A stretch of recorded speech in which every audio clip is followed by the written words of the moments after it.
the ego is the cause of the resistance because it's jealous of the self. Did that make any sense to you guys? No, I liked all the stuff about the muse, but all that all that stuff is very odd to me. The ego is jealous of the self, and I don't know. I understand what he's saying, and I get Ego it. thinks it knows what's best. I get it, yeah. And there's another thing in you. Doesn't your ego sometimes know what's best? Is your ego always a bad thing? How about that? Is it always a negative?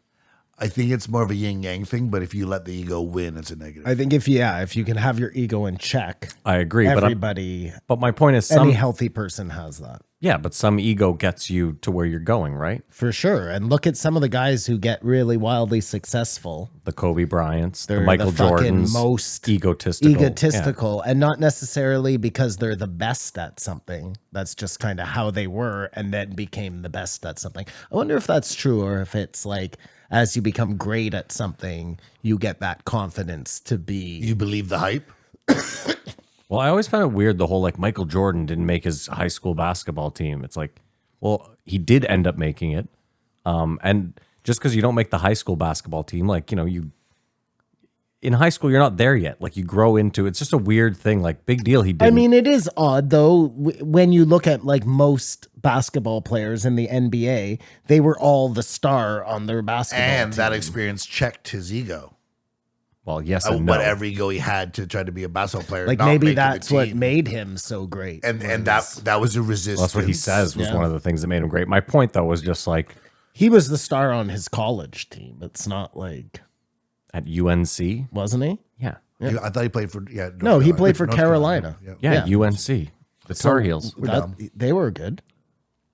Didn't they win a national championship with I him? know, but why did you say it like that?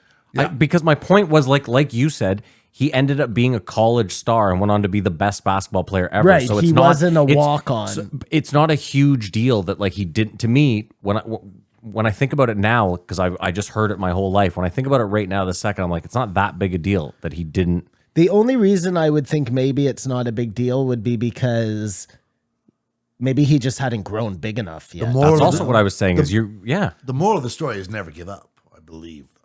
But that's why you say there are that. plenty of high school superstars who never get big enough. They're just good basketball players. And who maybe never because their get tall ego enough. gets too big before they get big enough.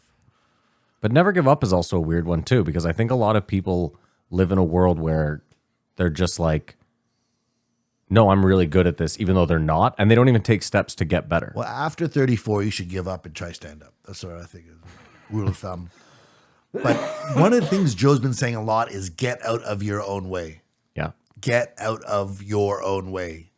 And that's sort of the self and the ego. It is a term of words, turn of phrase, but literally when you think about multiple things as your personality, getting out of your own way, and I think it all comes down to inflammation.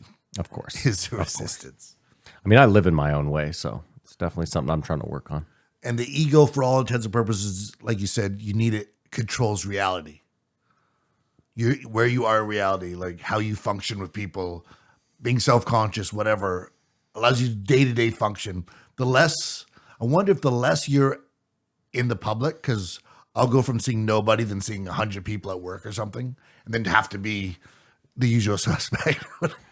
But just these things that your ego is controlling how you are acting, so other people think you are. Have you ever smiled at someone and but thought angry thoughts at them or something? All the time. Exactly. So you're not always presenting exactly what's going on inside. You're presenting what your ego thinks you want to appear in the outside world, thereby holding reality together. That's what I got from they said.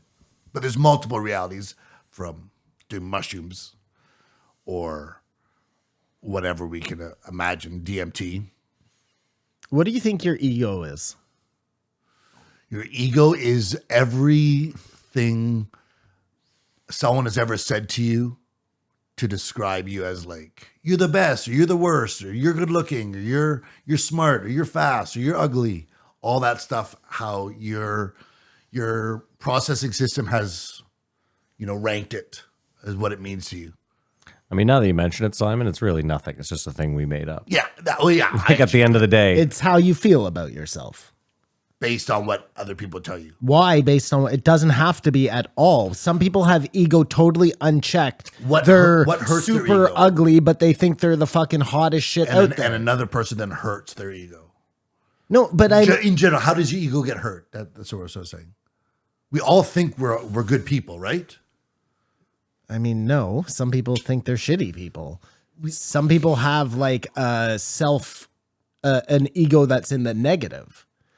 Ego doesn't have to be a positive thing. You can have it's still the ego. I mean, you thinking highly of yourself is positive, but it isn't necessarily a positive thing. Well, I mean, I don't think anyone gets anything done if they don't at least, like, you have to at least have a baseline of like, I can do this or I can get there, right? Which is your ego being like, you can do, yeah. No, it's more for me. The only time I can sort of experience a differential is, say, when you do mushrooms and you just feel that innocence of like not caring. And I can't explain it any more than that, but you're nodding your head. So you sort of know what I think about, where you're just like, and immediately someone comes up that you don't know, and the ego like is trying, oh, whoa, I've got to make sure you act like we have to present. So according to Freud, Okay. he's the guy who said your brain was split into three parts: the ego, the superego, and the id. ID. So the id is the primitive and instinctual part of the mind that contains sexual and aggressive drives and hidden memories. The superego operates as a moral conscience, and the ego is the realistic part that mediates between the desires of the id and the superego. Oh, interesting. So it's like the reality check for the parts of you to keep you in reality, to keep you functioning as a person who's not so out of whack that it makes other people not be able to be around you. Yeah. So you know how to behave normally. It's like a built-in operating system But there's for like a the saying, human like, behavior. you don't want to feed your ego too much. I don't want to feed my ego too much. I mean, there's some sort of truth and accuracy to these sayings. I Even though we mean, don't know what ego again, is. I think it depends. Like, you don't want to feed your ego too much if you're sufficient in ego, I guess. But Yeah. if you're deficient in ego, I imagine you would want to. No? But if you could, in both cases, just get the ego out of the way, you're best off. No, what Simon's saying is the ego is what keeps everything balanced. You can't get rid of the ego or else everything is out of, then you're just acting on impulse. I think you just don't want to have this like over inflation of ego, but you need some ego. Otherwise, But you're to be creative, you don't. To creative, you need to be like not self-conscious. Unhindered. And the ego is. I mean, I'm the not ego- necessarily. The ego sure is that's 100% true. you being self-conscious. But think about it, because Simon still creates a bunch of art, but he never shows it to anyone because he's super self-conscious about it. Right? So he's still creating a lot of art. I assume you're still creating art. Am I wrong? I don't really do very much right now, but I go in waves. But you're right. I hardly ever showed any of my art. But my Would you point like people being, to like it. he would, but he Why? won't show it to anyone. But you see what I'm saying? You do Would you create care art. if people didn't like it?